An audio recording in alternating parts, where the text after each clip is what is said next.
It's a pleasure to be with you all here today. I think this is a really interesting question. Do we need another COP on the eve of COP26? And of course, the 26 means that we've been doing this for 26 years. It's been 26 years of negotiations on climate. And I think it is reasonable at various junctures to ask, do we have the right process in place for making progress? Now, some people would say, clearly, we don't. Emissions have been going up. The system is predominantly fossil fueled still. Are we really on track? No.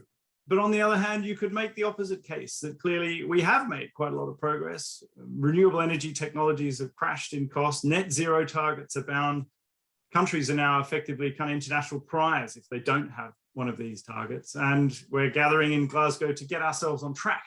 So I'm delighted to be listening in really as a spectator to what I hope won't be a blood sport, but it should be pretty interesting today. We've got Polita Clark, Associate Editor of the Financial Times, to keep our combatants, actually, it's not going to be that combative, but anyway, our discussants in check. Polita's been writing on corporate life and climate change for many years. In fact, she's been at the FT for 18 years now in positions including Deputy News Editor, Environment Correspondent, of course, but I think perhaps most interestingly, Aerospace Correspondent. She's won many awards, including Environmental Journalist of the Year 3 times running. And with her on the panel is a very august group, actually. I think I'm right in saying that, yes, every single one of them has a doctorate. I'm going to start with Adil Najam, who's the Dean of the Frederick Hardy School of Global Studies at Boston University, which was founded in 2014. He's a professor of international relations and of earth and environment. He's got quite a bit of experience of COPs, and he's also been Vice Chancellor of the Lahore University of Management Sciences in Pakistan. So welcome, Adil. We also have Ingrid Barnsley from the OECD, where she is Deputy Director of the Environment Directorate. So in a multilateral organization, she leads the OECD's work in collaboration with the other directorates on its international program for action on climate. And she's had an experience in other related multilateral institutions, the International Energy Agency for a long time, in a wide variety of roles. And she lectures on public international law and has a doctorate in public international law. So great experience from Ingrid too. Welcome very much. Coming from a different perspective, we have Dr. Adam Parr, the former CEO of Williams Formula One team between 2006 and 12. He's an investor and entrepreneur and has worked in finance, law, industry, and lived and worked in many countries, chairs a bunch of spin-outs, and dare I say is a graduate of Cambridge with a PhD from UCL, but we won't hold that against him. I believe he's in the process of rectifying that. He's written a couple of books on strategy and Formula One too. So Adam, welcome. And finally, Tom Hale, who's Associate Professor in Global Public Policy at the Blavatnik School of Government at Oxford. He's got a PhD in politics from Princeton and a master's from the LSE. And again, like the others, a true internationalist, has lived and worked in many different countries and has written a number of books, including on climate governance. So I could hardly think of 4 people better to be in front of us to bash this question out. And honestly, I'm looking forward to learning and hearing whether we do need another COP, and whether we do, what or not, what should it be? So Polita, over to you. Thank you. Thank you so much, Cameron. It's a great pleasure to be here today on the eve of COP26, which is actually shaping up to be quite a different COP to those that we've seen before in recent years. It's not going to be trying to negotiate another Paris Agreement or anything like the Kyoto Protocol, but negotiators really are under extraordinary pressure this year in a way that, that they haven't been for quite some time. Not just because of the most visible effects of climate change that are starting to erupt around the world at an ever-increasing pace, but also because public demands for action are growing at a pace and a rate and an extent that I think a lot of us haven't seen before as well. So I think it's very apt to be here today to be considering this question. And I'm going to ask Adil to kick off, because Adil, you've been to, I think, around 20 COPs. You are completely COP hardened. I wonder if you can just give us a very quick explanation of exactly what a COP is and what they've achieved over the past 30 odd years. Thank you, Pelita. It's a great pleasure and honor to be here. And I hope you are right that this is going to be a different COP because the climate is now really changing and there is people pressure. Having heard that 26 times before, I am a little skeptical. But I still am rooting for you, and that turns out to be true.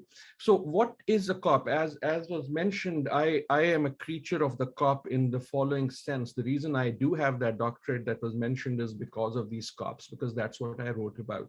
I've been to about 20 of them and sort of seen them progress. I have chair-led from the side in various roles and still do.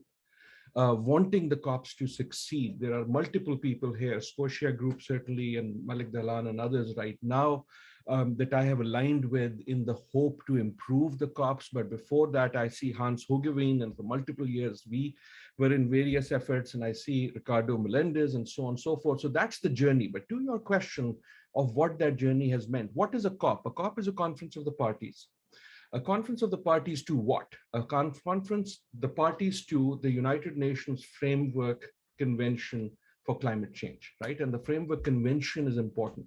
It was mentioned that this is the 26th COP, but that doesn't mean it's the 26th year, it's the 27th actually, and even more the way I count, because before the COPs, there was something called the INC, the International Negotiation Committee.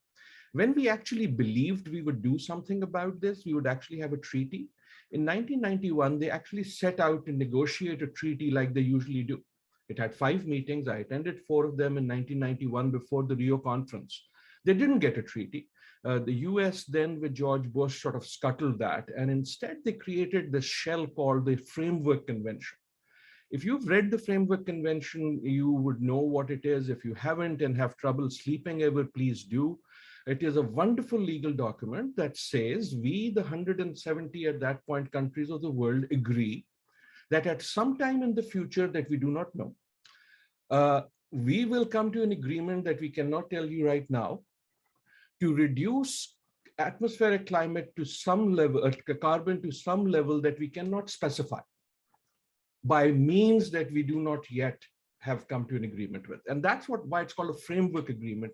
It was an agreement to come to an agreement.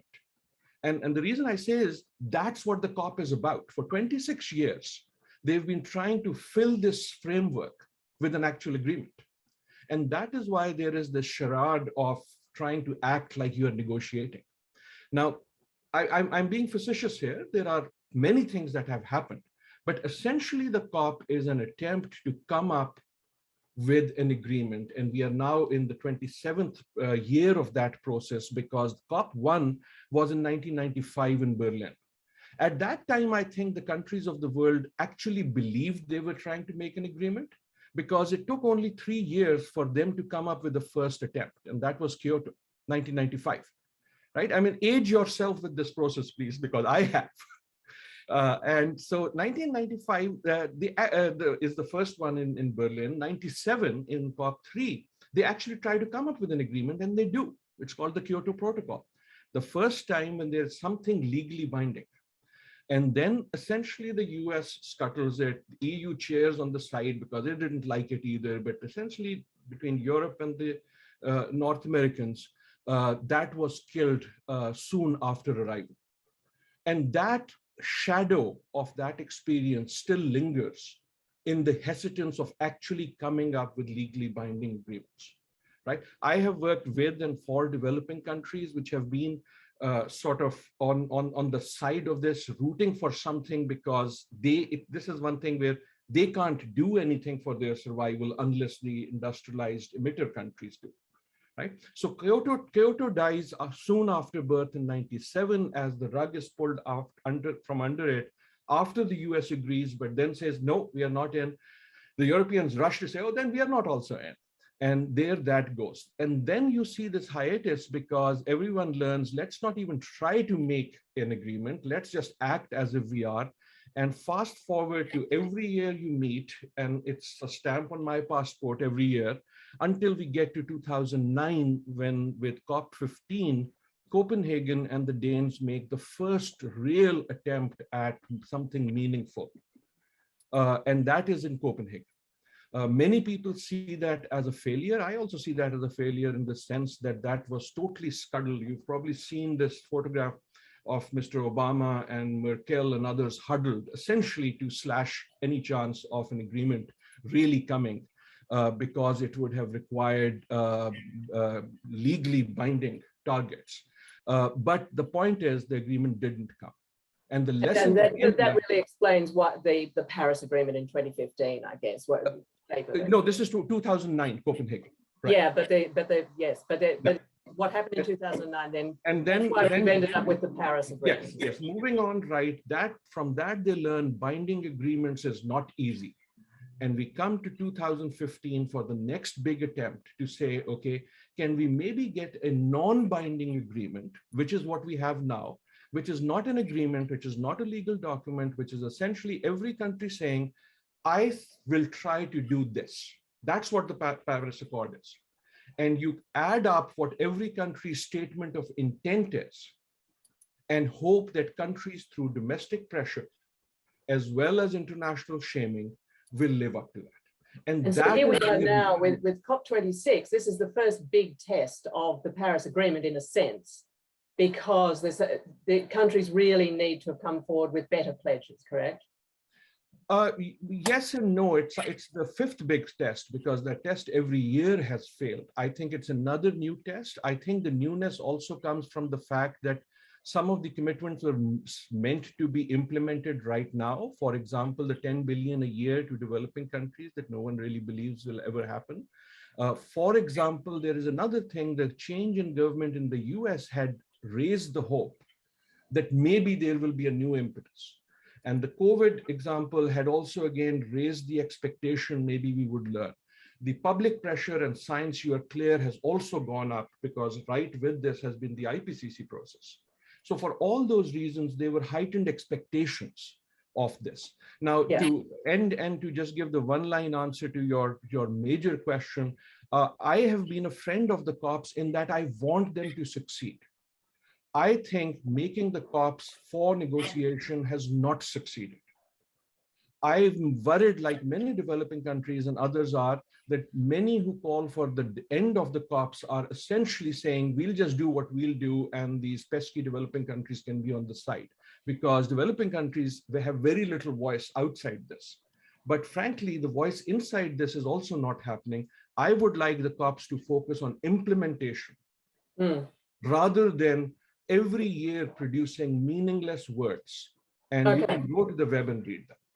Right. And I mean, well, that's a really interesting way of putting it, because of course this year the UK is trying to bring forward these so-called sectoral agreements on phasing out coal and measures on electric cars and so forth that may or may not come to fruition. But I think the frustration that you're voicing is widely shared. But Ingrid, from your position in the OECD's Environment Directorate and before that at the International Energy Agency, do you think it would matter if we didn't have any more COPs in the current formulation of them, as Ardil is suggesting? Thanks, Pelita, and good afternoon, everybody. You added a qualifier at the end of the question that I think means I need to change my argument. If the question is, do we need another COP? My answer is yes, we do, because we need every single solution that we can possibly throw at a problem that's probably the most complex the modern world has faced. If the question is, do we need another COP in the same format that we have had until this point? I think my answer would be no. And the previous speaker, Adil, has pointed out that this is supposed to be the space where developing countries in particular have a voice and have an equal footing, and we have not yet adequately achieved that balance. So I think there's probably 6 points I'd want to make. The first one is that, to recall, we're using the word COP, but what we're actually talking about is the UN climate process, the multilateral process for achieving collective action on climate. And my first point here is that the UN climate process is one part of an overall national and global effort to address a problem that is immense in scale and complexity. It is not the beginning and effort of our efforts, beginning and end, I should say, of our efforts. So that's my first point. My second point is it's very important for us to bear in mind that the UN climate process, the COP, does not address only mitigation. This is the issue that tends to take the headlines, not only because of the desperate need we have to address it, but also because it's the one that hits the back pocket sometimes in terms of competitiveness issues, carbon leakage, trade concerns, and so forth. But the UN process actually has seen significant progress in several other areas. They include addressing adaptation, the very prickly issue of liability for losses and damages of climate change, because whilst we're well aware that it's the least developed countries, often the lowest emitters, who are suffering the most from climate change. It also addresses reporting, extremely technical and frankly not very sexy discussions around how we compare our national efforts in terms of greenhouse gas accounting. It addresses finance, and it addresses technology transfer. So I think when we're judging the success of the COP, we need to take those elements into account as well. My third point is this: has this multilateral process been worse than any other multilateral process that has been looking at a problem of this size and complexity? Not sure.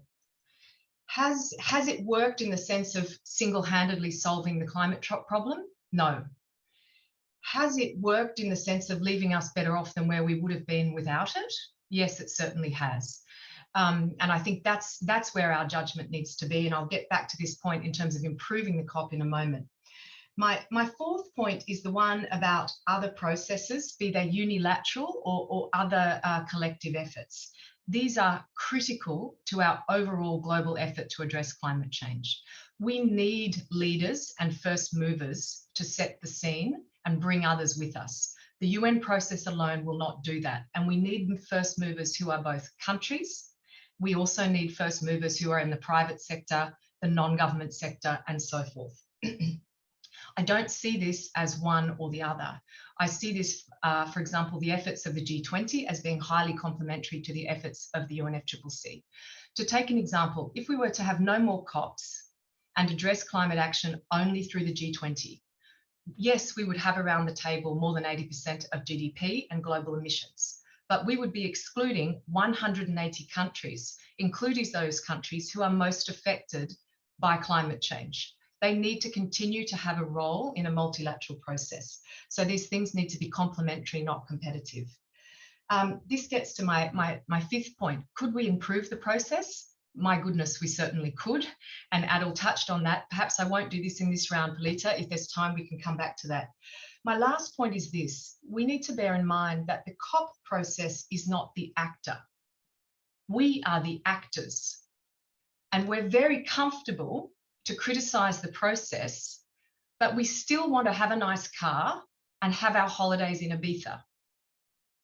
Until we make significant transformative change at every level, which means whole of government and whole of economy policy making, but also means every single one of us in those G20 heavy emitting economies, accepting that we need to change our lifestyle, particularly those of us who have the education and means to do so, which is probably most of us on this call, the COP will not solve the climate challenge. Thanks. Thanks so much, Ingrid. Very powerful points there. I'd just like to say actually that it's very good to have Her Majesty Queen Noor of Jordan in the meeting. She's a Scotia Group patron and it's great to have her here. Adam, I want to turn to you now because you have written a very provocative paper, a pamphlet, comparing the climate crisis to the rise of the Third Reich and comparing, in fact, COP26 potentially to the 1938 Munich conference. I wonder if you can explain your argument for us.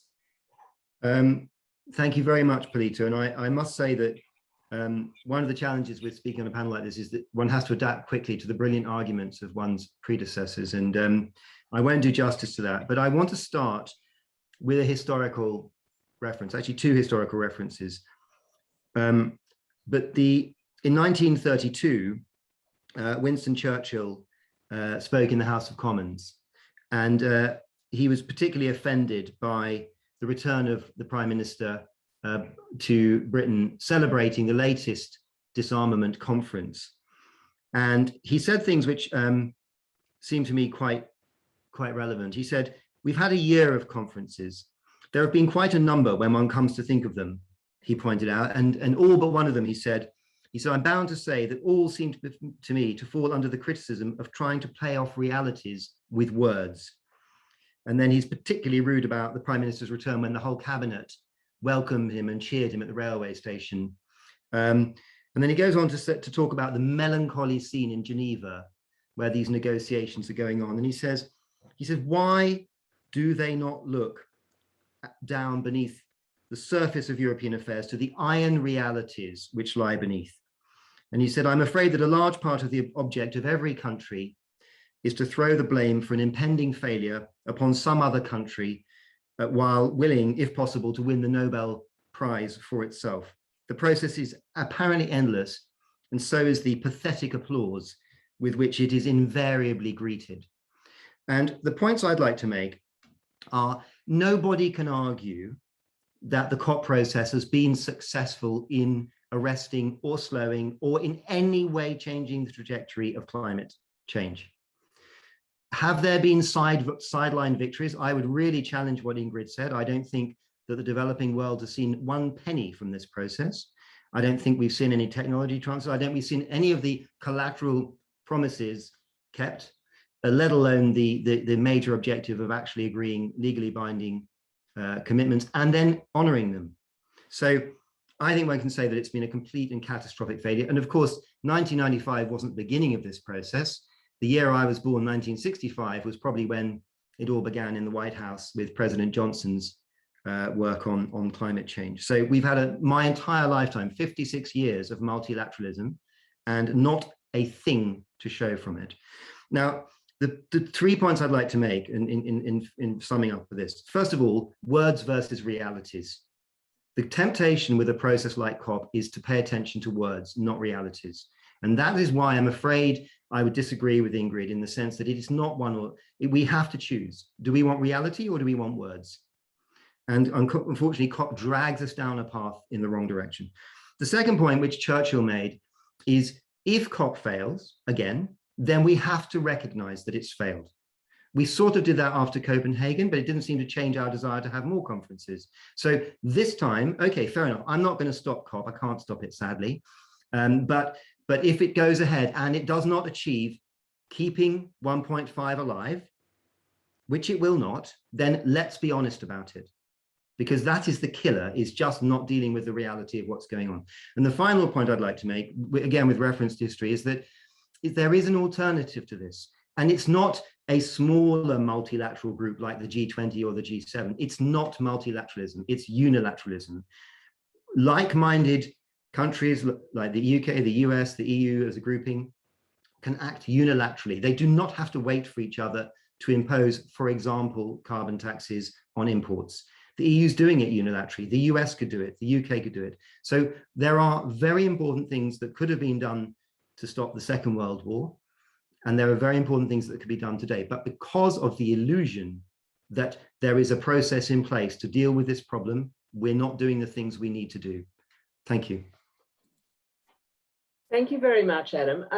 Just before I go to, I can see pens racing furiously across lots of pages. I know that the rest of our panel is dying to speak, but I wonder if I can just quickly ask you to elaborate on how that unilateral world would work, and the idea in your pamphlet of encouraging the US to lead. I wonder if you could just quickly explain how you think that might work. Yes, well, I'm a big fan of the Climate Leadership Council in the United States. I'm not associated with them in any way, but this is a kind of conservatively conceived group who see decarbonization as a strategic opportunity for the United States. And they have a 4-pillar process, but the one that is emerging, interestingly, as the most powerful is the carbon border adjustment mechanism, an import duty on carbon to the US. Politically, this is interesting because many of the bad actors for the United States are, of course, countries that are also bad actors on climate.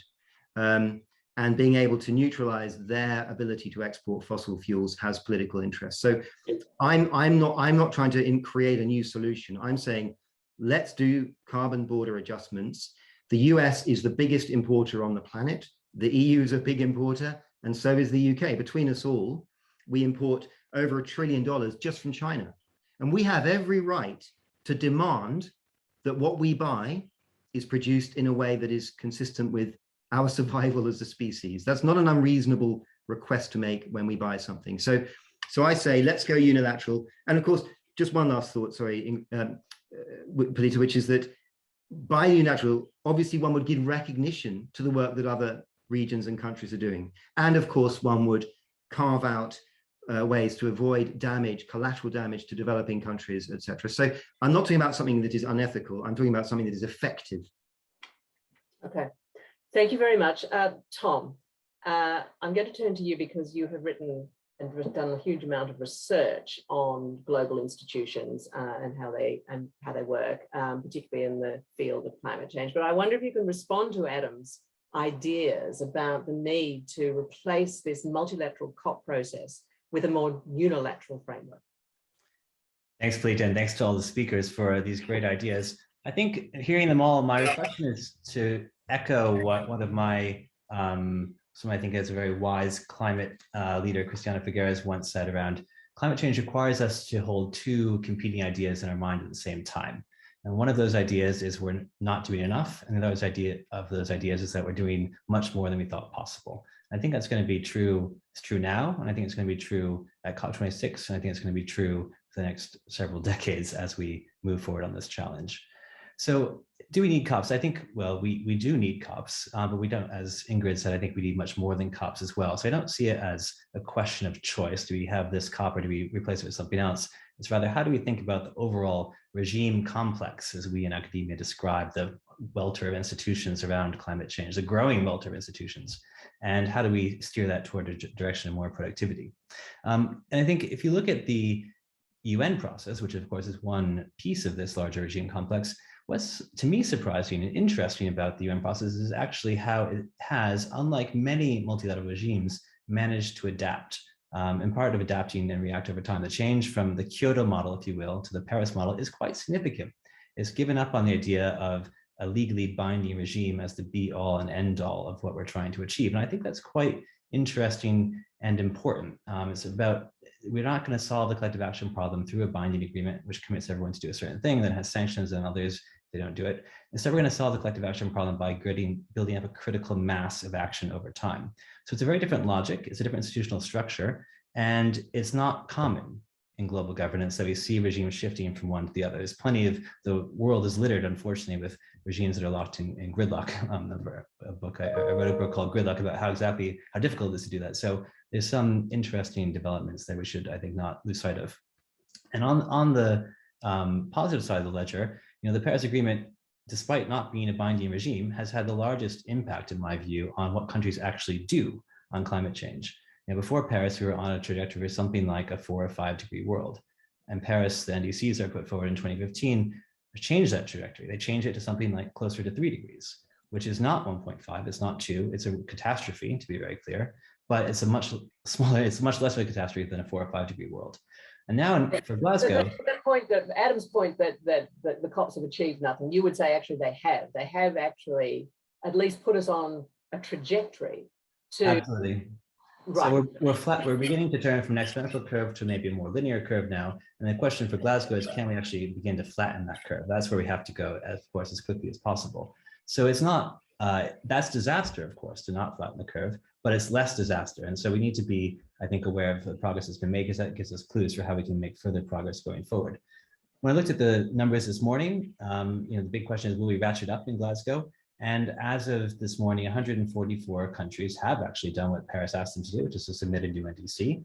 Maybe about 80 of those are. And an NDC just is a nationally determined contribution, which is like a. Yes, sorry to use jargon, the pledges under the Paris Agreement. So 140 countries have done so already. Maybe about 80 of those are sort of significant increases in their actual emissions. So not 100%, of course, but non-trivial. And there's, of course, a number of big emitters, notably India and China, which have yet to put forward what they're going to do. And so there's quite a lot to play for in the next few weeks. So I think there's still quite a big hope around Glasgow that it can generate more of these commitments that will continue to flatten that curve, even if we know it's not going to deliver 1.5 degrees. And that's not trivial. But the final thing to say is that this is a framework. What the UN can do is set up long-term targets. It can have a global process for reviewing those targets and to create expectations that they be ratcheted up over time. But the actual drivers of decarbonization will happen, of course, across many different areas. They'll happen in specific sectors. And I think what you said around the kinds of implementation-oriented specific outcomes that are being targeted at COP26 are extremely important. This is a process of shifting the COP to a more implementation focus, which is exactly where it needs to go. And that's to be commended, I think.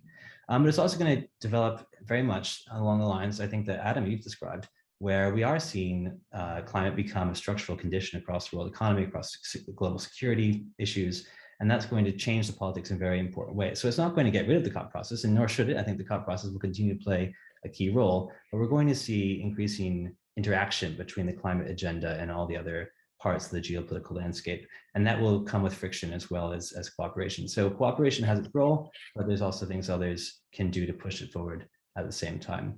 So I don't think it's, it's not one or the other. It's about holding these two seemingly contradictory ideas in our head at the same time.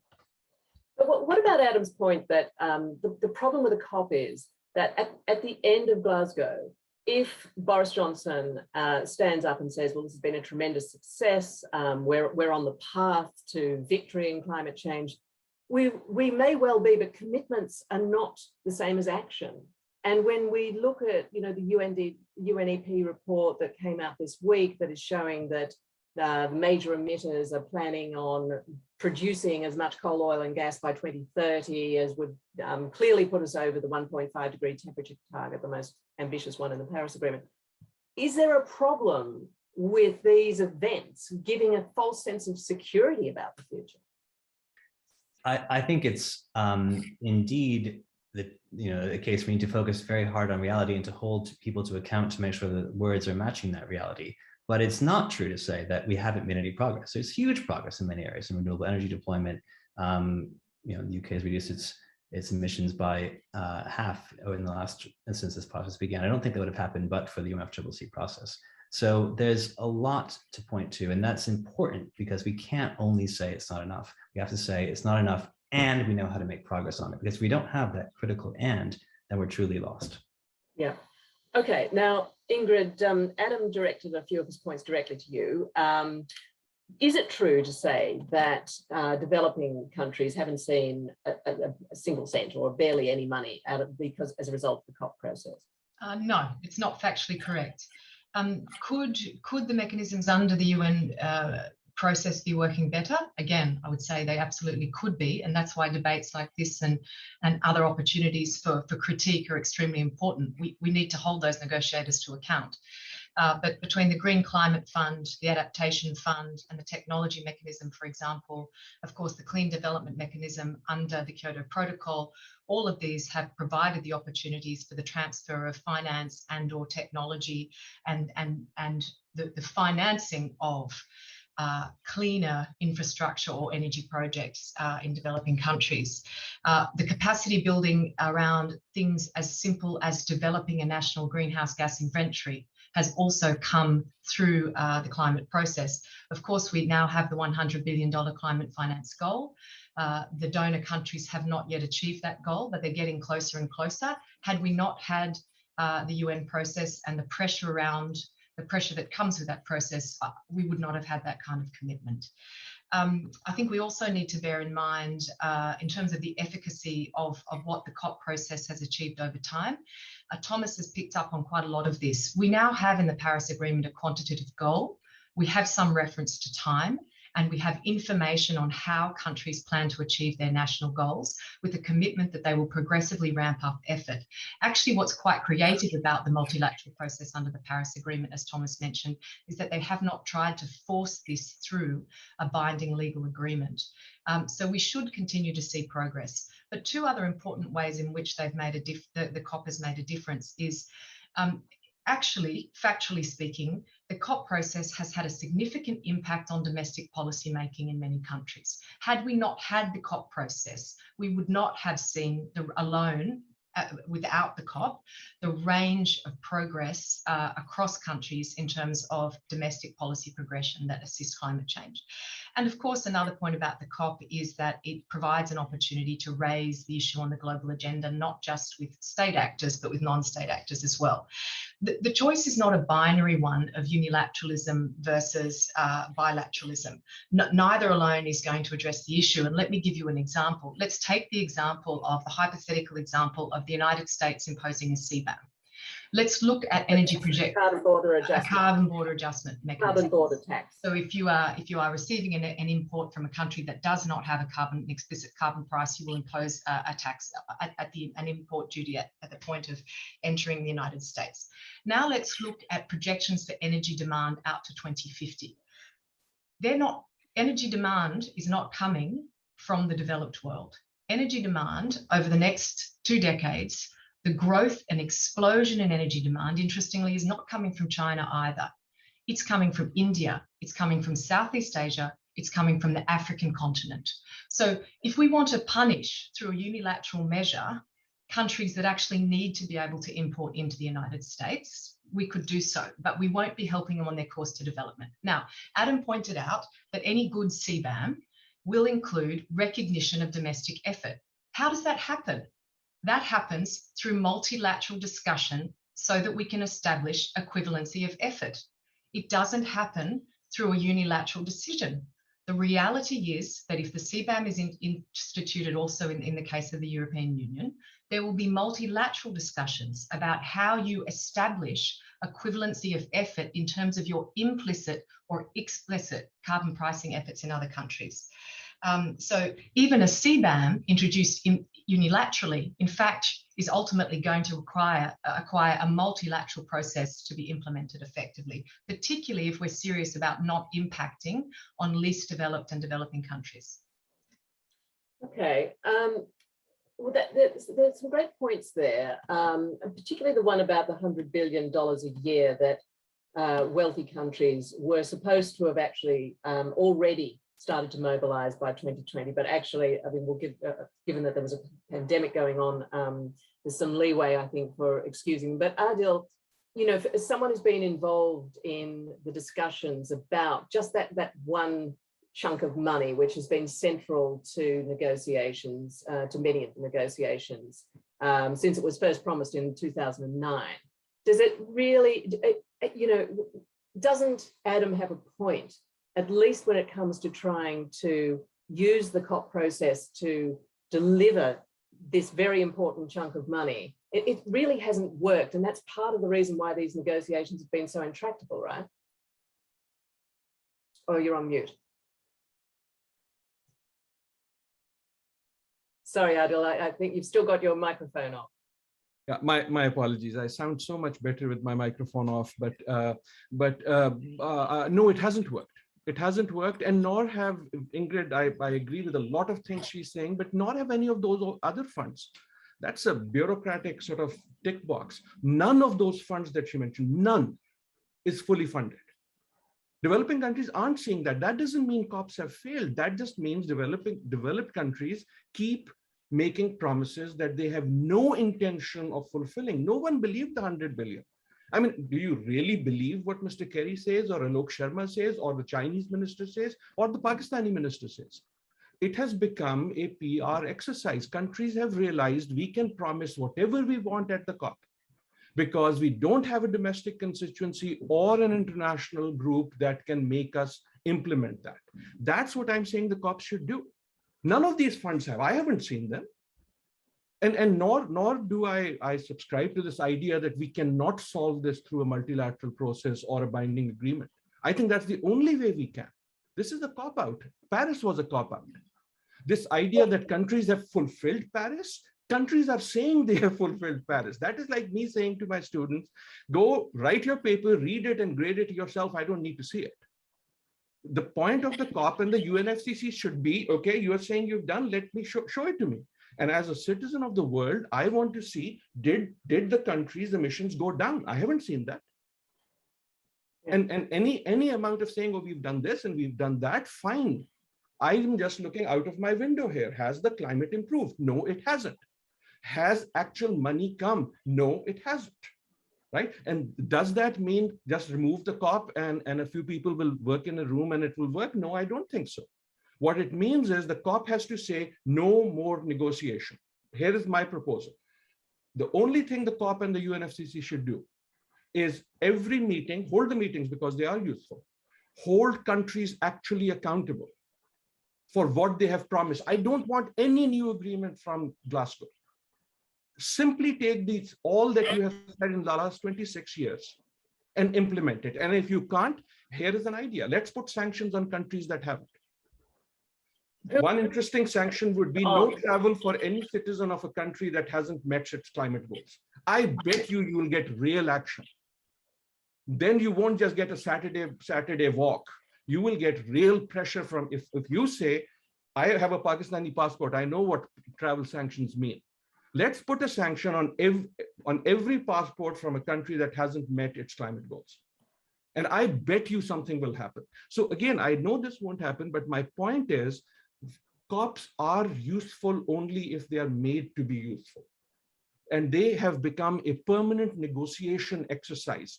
COPs, as well as scholars like myself, we've all become part of this unending game where we have convinced ourselves this negotiation is never going to end. It is never going to end. Yeah, let's just quickly resolve this point about whether any climate finance actually has been delivered. I mean, no.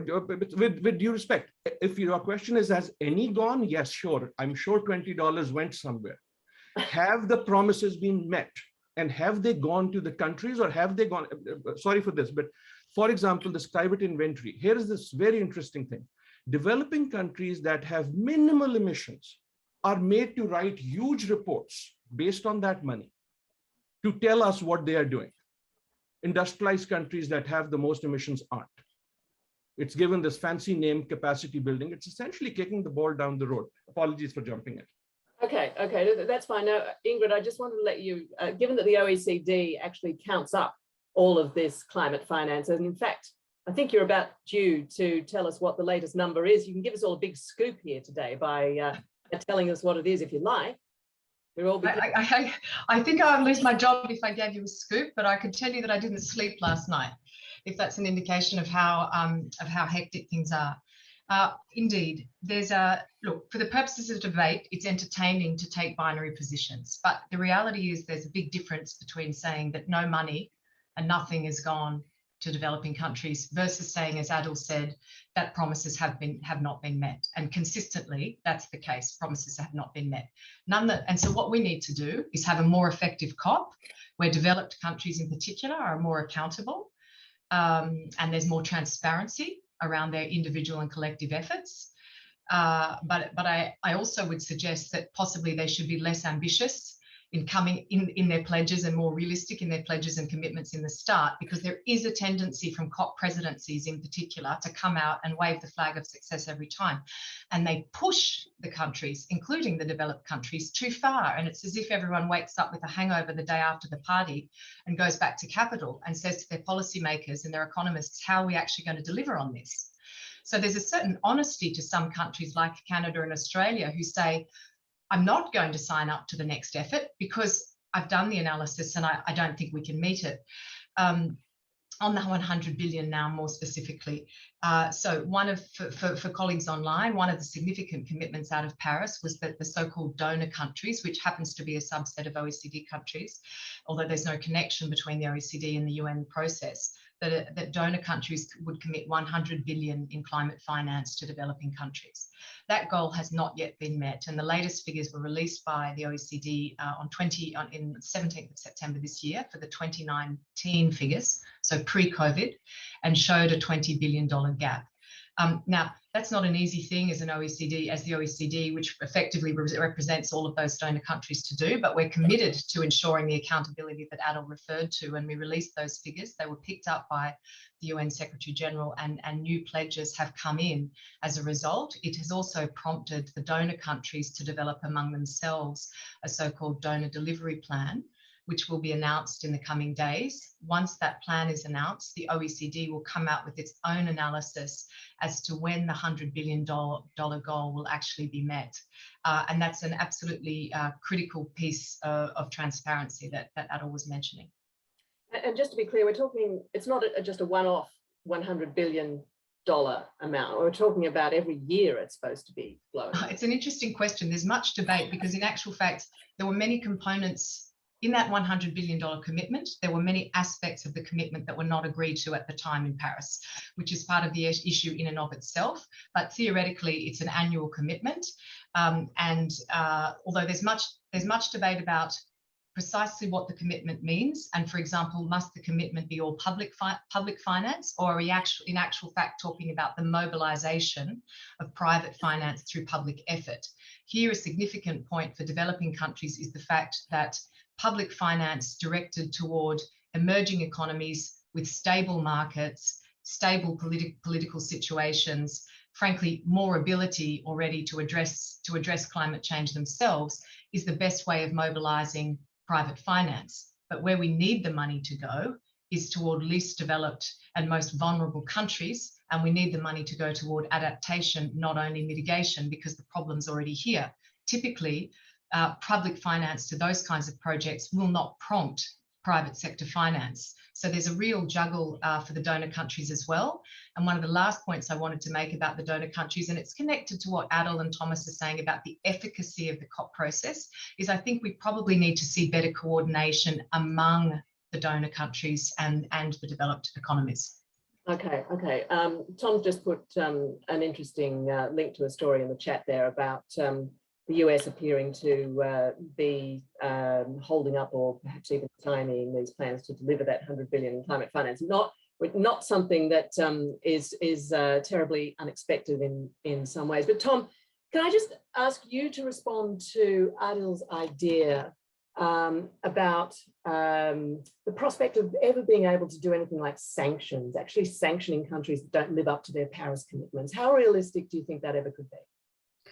Well, I think we have some good evidence of that from the Kyoto era. So there was a country that was on track not to meet its obligations in the Kyoto Protocol, was going to face some very nominal penalties. And then instead of meeting those, it decided to withdraw itself from the Kyoto Protocol, and that country was Canada. So, a treaty can be legally binding, but doesn't mean it has a coercive effect on state behavior. So I think the Paris logic is actually much more sensible, in that it's better aligned to figuring out the levers through which state behavior can be changed. International law has some role in that, but it's not the only factor, of course, that shapes decision-making. And so I think, we're not likely to see the UNFCCC process produce any kind of coercive legal requirements anytime soon, and that's, I think, a good thing. But going back to something you said, Adam, I think the role of trade, the interaction with climate change and trade is an area where we might see something more coercive emerge in due course. I very much would agree with you, Ingrid, that a single unilateral application of a CBAM would be problematic and could lead to a world, for example, where we have a few fortresses, green fortresses that might be decarbonizing internally, but are not actually contributing to a global solution to climate change because they're provoking opposite reactions in other large economies. So it has to be something more coordinated. And I think the domestically driven dynamics around CBAMs in Europe and the potential trade measures in the US are kind of in need of that sort of coordination. But if you could get a critical mass of countries that would agree that there's a kind of common path for decarbonization and they'd like to incorporate that into their trade policy, you could get a very powerful lever pushing for greater decarbonization. As Ingrid said, I think it has to be absolutely done in a way that's going to be compatible with accelerating the transition in least developed countries, which is essential for success. But a deal could be done around that. I think that's a very promising avenue to explore further. And then final thing to say, this is also happening, as others have said, very much in the private sector and increasingly in regulation. So we've seen this big explosion of net zero targets. A lot of them are good, a lot of them are less good. But we're now seeing real regulation around that. For example, the UK has announced it's going to require companies to publish transition plans. Shell found itself on the wrong side of a lawsuit in the Netherlands, where the court, looking at some UN reports, in fact, decided the Shell's targets weren't hard enough and ordered them to upgrade them. So there's a lot of teeth that Paris is acquiring through these other things. The final example of that I think is actually really important, but hasn't been picked up much because it's quite, well, frankly, quite boring. The International Organization for Standardization, the ISO, a global standard setting body, has said it's going to review every single one of its 24,000 standards for alignment with the Paris Agreement over the next few years. That's going to be one of the ways through which the goals set out in the UN process, even though they seem quite soft, actually find their way into real standards that guide how the economy is structured. And so there's a lot of potential there. So again, it's an ecosystem, and the coercive effects won't come from the UN, but they might come from other places. Okay, Adam, after hearing all of that, are you in any way persuaded that in fact COPs are not entirely useless and catastrophic failures and there is a point to having them, or do you remain unpersuaded? Well, of course, I very much respect the very sophisticated and evidence-based sort of arguments of Tom and of Ingrid and Adil's kind of good side, his pro-COP side. But I fear that there is a fundamental issue here, which is that, I want to keep 1.5 alive.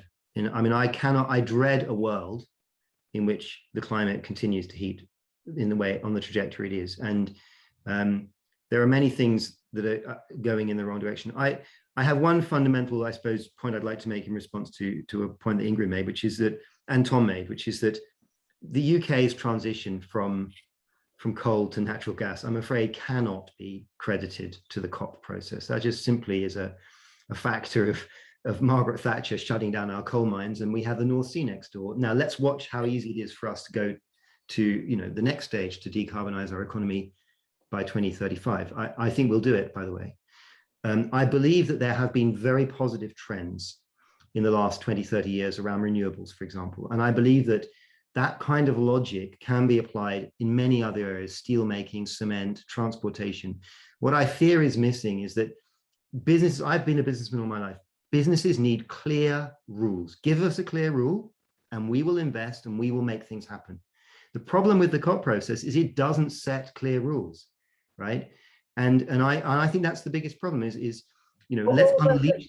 It doesn't directly, but as some of our speakers said, it basically creates a framework that then pressures individual countries to, in fact, set regulation and policy and introduce laws that do that. Well, sorry, but Brazil going in the right direction, Australia, the US under the previous president.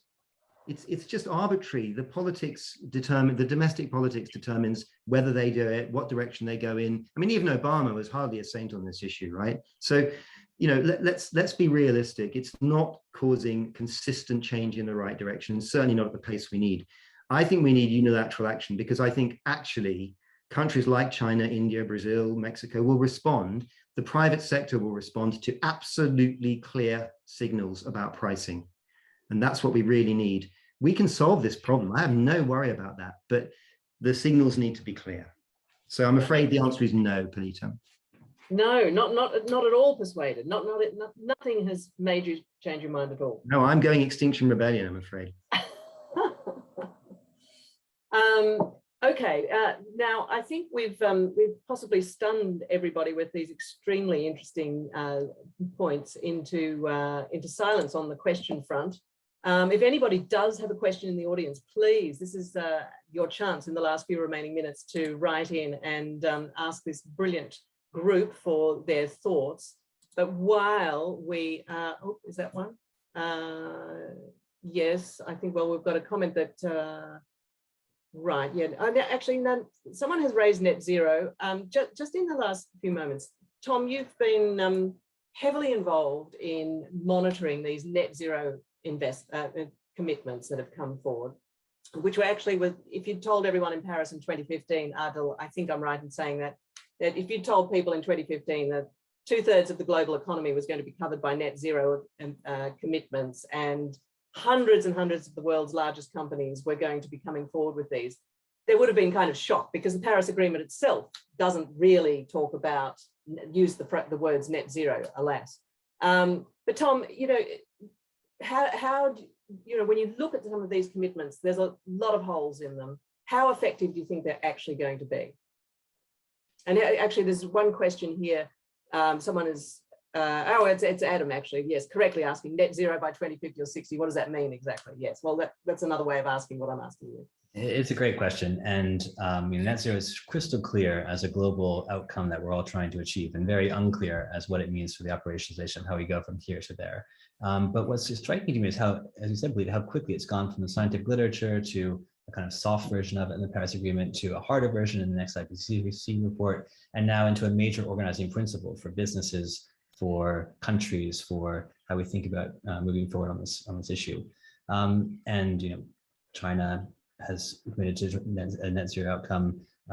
Even Brazil, even though that is very disingenuous. So there's a lot of greenwashing, frankly, a lot of bullshit versions of it, but there's also a lot of quite serious ones. And I think the UK model law is actually a very good example of how net zero can be a very useful long-term goal, which has an infrastructure that ratchets up toward it over time.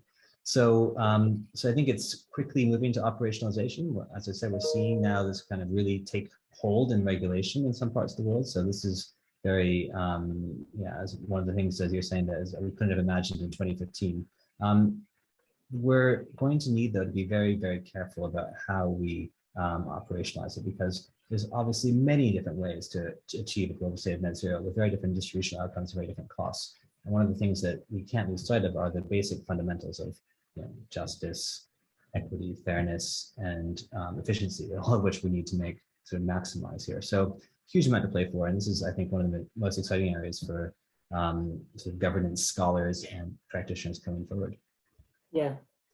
Adil, I see you're making the point there that net zero is not zero, which is exactly what Greta Thunberg is inclined to say, but you're not agreeing with her, I'm sure. Anyone who looks at it, net zero is essentially other actors doing what governments have done, making promises they have no intention of fulfilling or no ability to fulfill. It's essentially kicking the ball down the road and, frankly, passing their costs to developing countries. We will come to cities saying, I am net zero because I've just exported all my emission to a poor developing country. And those are the people who have to be blamed. It's kind of like saying, I don't have a car because I use Uber. I'm sorry, those Uber emissions are yours. It's like the China emissions. Most of the China emissions belong to people on this screen. China is our factory. If I'm buying something every 10 minutes from Amazon, that's China's emissions and those are mine. I mean, this slicing and dicing. At some point, we have to be at least honest to ourselves. On a positive note, though, we have learned from COVID that when people actually believe what they're saying, they act very quickly. $1 trillion appears in a week and gets spent in a week and a half. When they don't, they give slogans and this won't work or that won't work.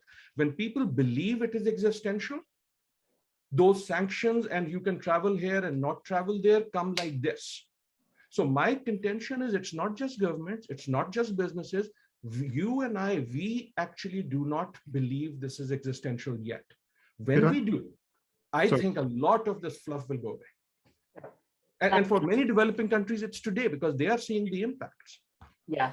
Could I just add one tiny point, Kalita, to what Adil said, which is what we've seen in COVID is the ability to communicate science really clearly to people through public health messaging, the willingness of people to adapt and to change and do things they never thought was possible, the willingness of governments to act and to spend, but multilateralism totally failed. We have not been able to vaccinate anybody, even though we are one genetic pool and we are exposed. It doesn't matter where the next variant comes from. We're all up for it. So our inability to act multilaterally on COVID, but to do so much unilaterally is why I really believe we need to focus there. Yeah.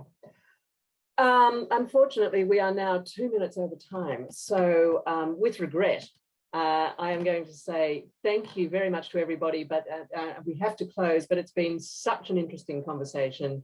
I'm extremely grateful to have been part of it. Thank you all very much. It's goodbye from me, and I'm going to hand back to Cameron. Thanks, Belita. Brilliant moderating and wonderful discussion. Thank you, everybody, for joining. Thank you from the Smith School. Thank you from Oxford.